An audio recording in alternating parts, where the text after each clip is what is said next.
Funding for this program is provided by... Additional funding provided by...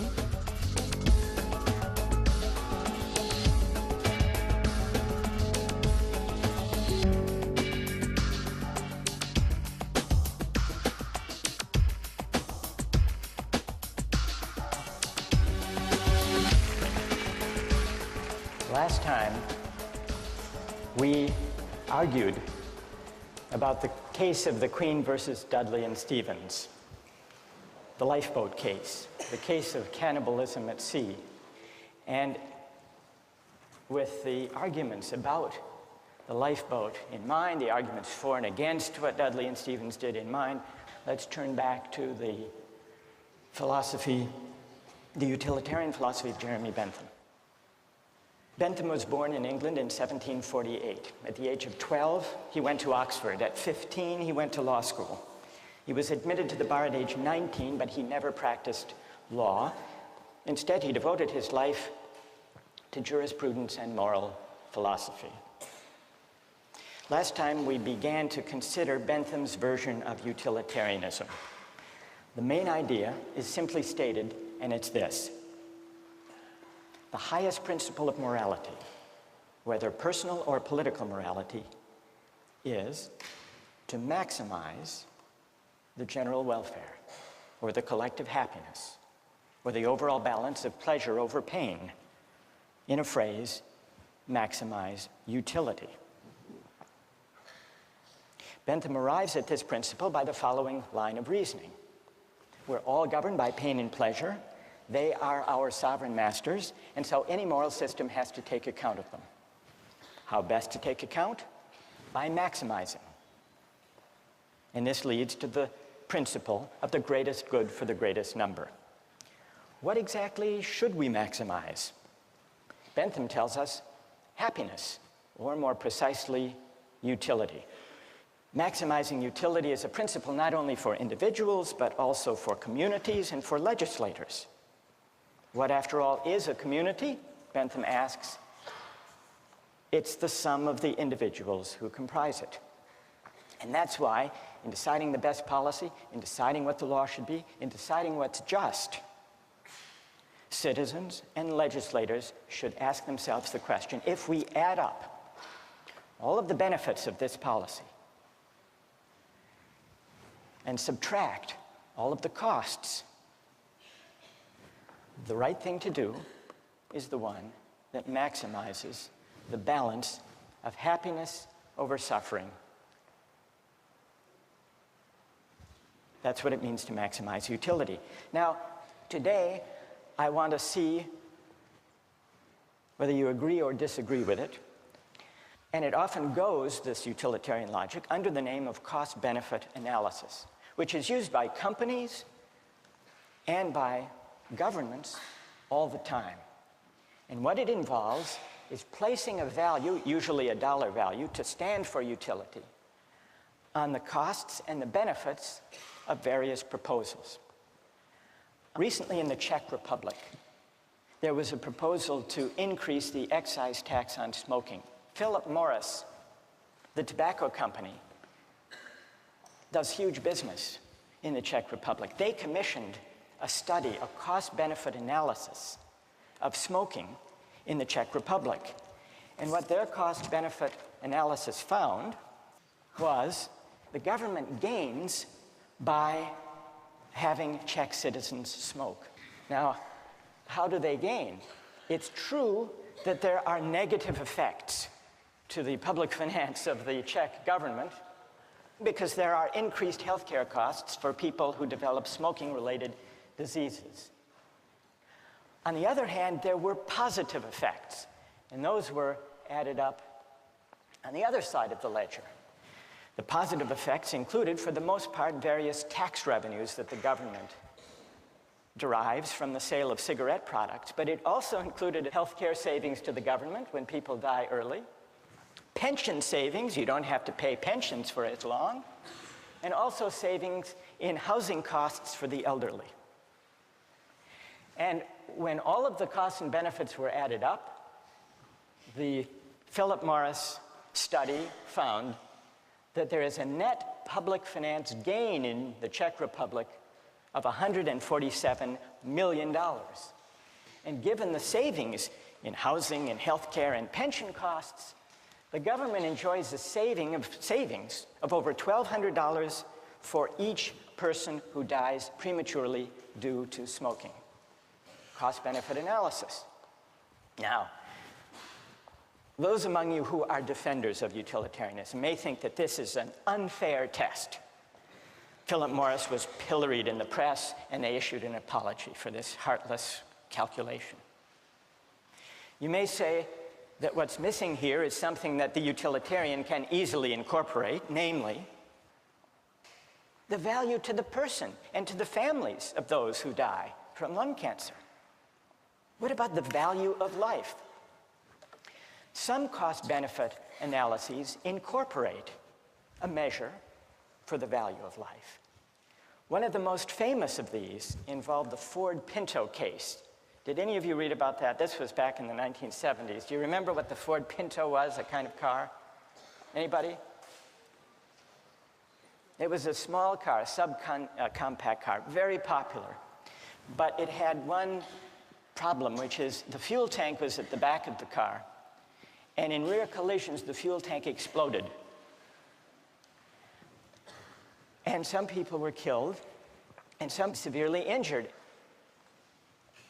Victims of these injuries took Ford to court to sue.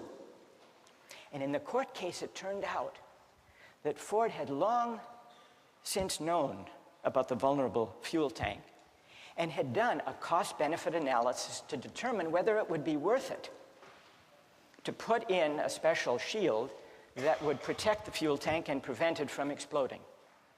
They did a cost-benefit analysis.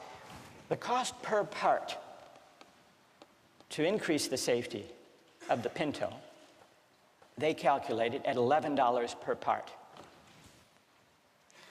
And this was the cost-benefit analysis that emerged in the trial. $11 per part at 12.5 million cars and trucks came to a total cost of $137 million to improve the safety.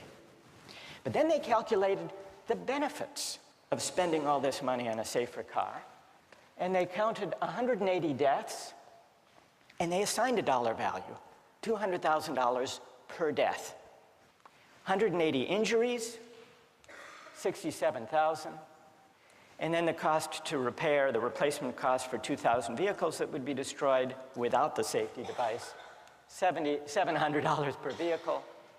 So the benefits turned out to be only $49.5 million, and so they didn't install the device. Needless to say, when this memo of the Ford Motor Company's cost-benefit analysis came out in the trial, it appalled the jurors who awarded a huge settlement. Is this a counterexample to the utilitarian idea of calculating? Because Ford included a measure of the value of life.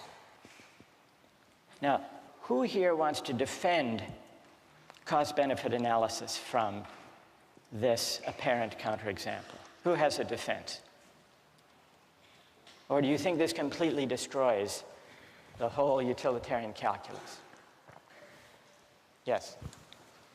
Okay, well, I think that, once again, they've made the same mistake the previous case did, that they assigned a dollar value to human life. And once again, they failed to take account things like suffering and emotional losses by the families. I mean, families lost earnings, but they also lost a loved one, and that is more valued than $200,000.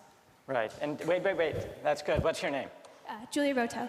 So if 200,000, Julie, is too low a figure because it doesn't include the loss of a loved one and the loss of those years of life, what do you think would be a more accurate number? I don't believe I could give a number. I think that this sort of analysis shouldn't be applied to issues of human life. I think it can't be used monetarily. So they didn't just put too low a number, Julie says. They were wrong to try to put any number at all. All right, let's hear someone who... You have to adjust for inflation.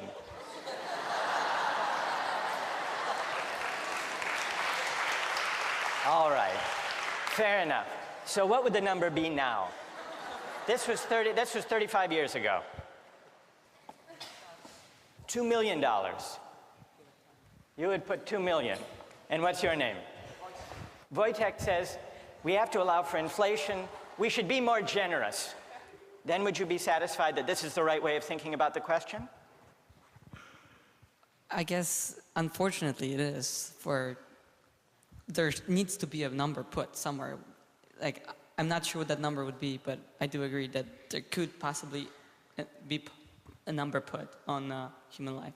All right, so Wojtek says, and here he disagrees with Julie. Julie says we can't put a number on human life for the purpose of a cost-benefit analysis. Wojtek says we have to, because we have to make decisions somehow.